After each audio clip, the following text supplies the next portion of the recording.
Hi, welcome to Love Your Midlife. This is a midlife channel for women to find inspiration and motivation and tips and suggestions on how we can make our midlife really, really fun and productive and absolutely fabulous. This is part 2 of a little mini series I did on energy drainers. Things that we do them, habits that we have that really drain our energy. I meet so many women, mature women, 50 plus, and really complain about anxiety and stress and burnout and all kinds of things. And yet, so many of us have habits that really are not productive and really don't help with the energy that we need. They're energy drainers. I call them the energy drainers. And some of them I have had, some of them I still have. And I work really hard to try to surround myself with a lot of really productive, positive habits because it makes my life better. And also it makes my relationships better. And so we talked about a lot of stuff in the first video, complaining and worrying and all of these things that actually can end up pushing people away from you.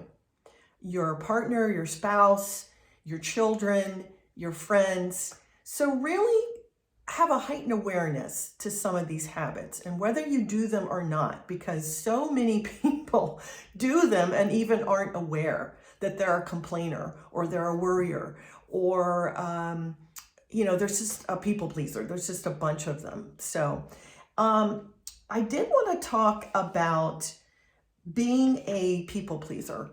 So I want to talk about a few more energy drainers. Being a people pleaser is actually an energy drainer.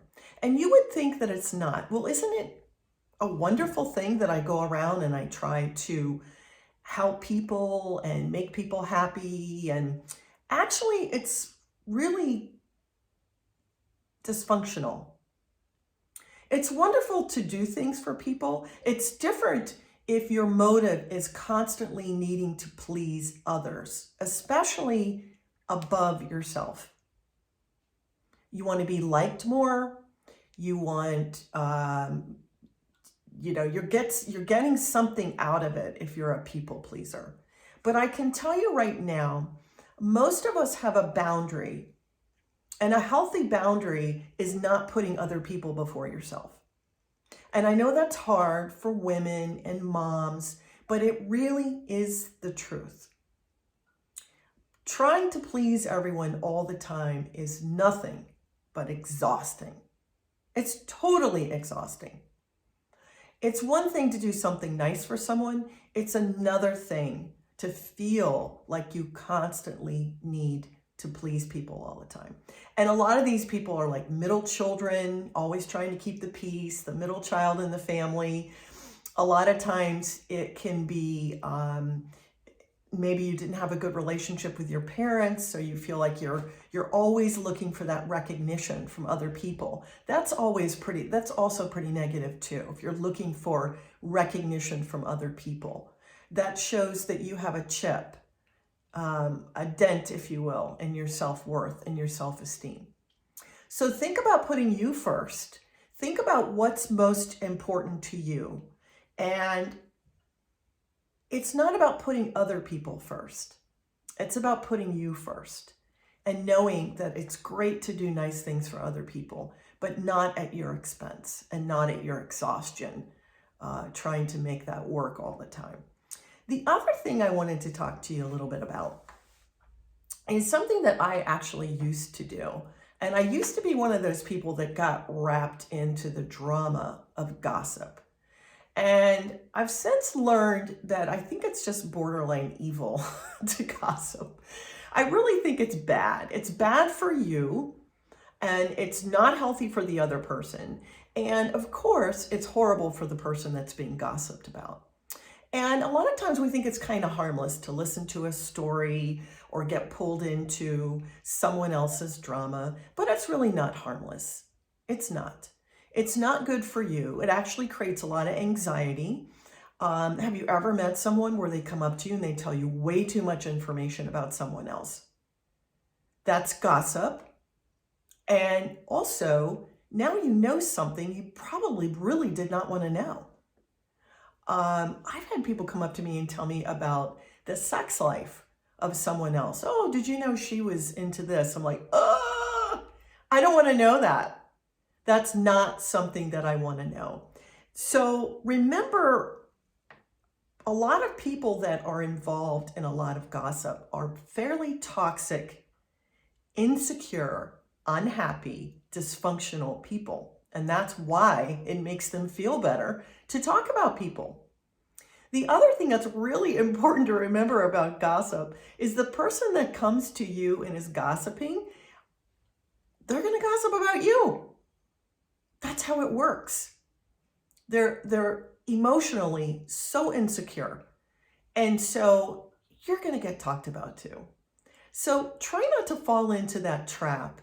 It really is not good for any of the parties involved.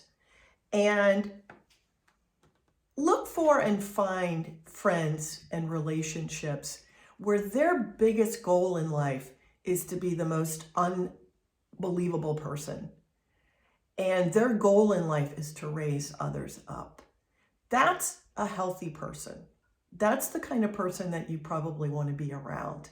And that is going to make you feel so much better than being involved with gossip and stuff that's around people that gossip. The other thing I wanted to talk to you a little bit about is perfectionism, which I know a lot about. I call myself a recovering perfectionist. Worrying about everything being perfect all the time, I know a lot about. And I can tell you it's exhausting. It drains you. It's a bad habit that you have to break. And it's taken me years to break it. I can remember I didn't want anybody in my house at one time in my life if my house wasn't what I thought was perfect. And of course, nothing's ever perfect. So then you don't entertain. You don't have people over. I remember I had body image issues when I was younger because I didn't think my body was perfect. I weighed 120 pounds and I had body image issues. So perfectionism is actually something that can really steal a lot of joy from you, and it can steal from your life, and it can rob you of the most wonderful experiences. And so you really have to identify it, and you have to be willing to change. And I can tell you, honestly, it has taken me years. I had a really good case of it for a long time. And you also give it to your children. So when you go around and complain about everything and stuff's not perfect and it's not the way you want, you pass that down to your children and your grandchildren because they also think that that's the way that it should be. So think about perfectionism. And I was actually unaware of it for a while. I just knew that I had these issues about things needing to be perfect, and I really didn't understand what it is and what it can do to you. So if that's you, you might want to think about changing that. And there are so many good articles on it. There's so much out there to read and to change, but you don't want your life to pass away with regrets because things just weren't perfect enough. Things weren't good enough.